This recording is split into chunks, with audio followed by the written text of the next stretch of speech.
Quelle est la valeur pécuniaire d'une vie? Je vous aime.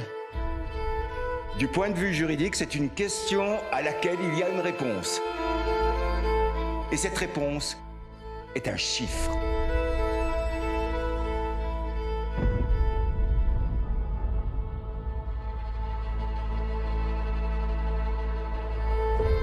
Ce que nous proposons, c'est de créer un fonds d'indemnisation d'une somme fixe pour chaque vie perdue.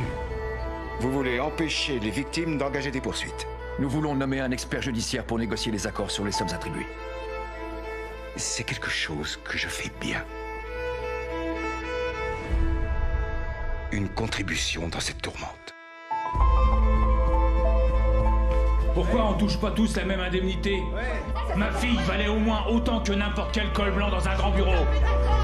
Ils ont perdu à jamais des proches qu'ils aimaient et rien de ce que vous ferez ne pourra combler le vide qu'ils ressentent. On veut rien signer.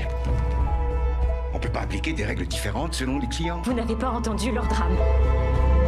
Tu dis toujours qu'ils vont se manifester le dernier jour. Si je me trompais. Vous connaissez certains de nos membres? Vous en avez rencontré en personne? Pour tout vous dire, oui, j'en ai rencontré. Et quel était leur prix?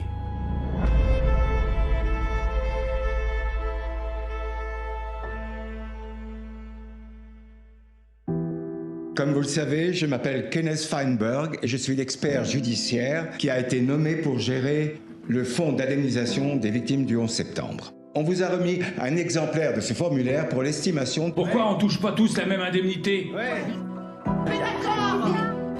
Il faudrait que les demandeurs potentiels adhèrent au minimum à 80%. Il y a tout un processus. Je mets au point une formule objective et je distribue des indemnités raisonnables. La plupart des gens ont un esprit rationnel. Une fois assis à la table des négociations, ils ont tendance à avoir des réactions cohérentes. Ma femme est décédée dans l'attentat. Et à mon sens, votre formule est un outrage à tous les niveaux. Mon mari était un pompier de la ville de New York. Il était toute ma vie.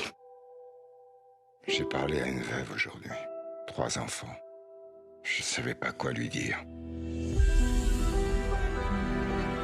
Il y a des gens qui ne rentrent pas dans le cadre qu'on a établi. Honnêtement, je ne sais pas quoi faire. Il va pourtant falloir trouver une solution. À vous de jouer.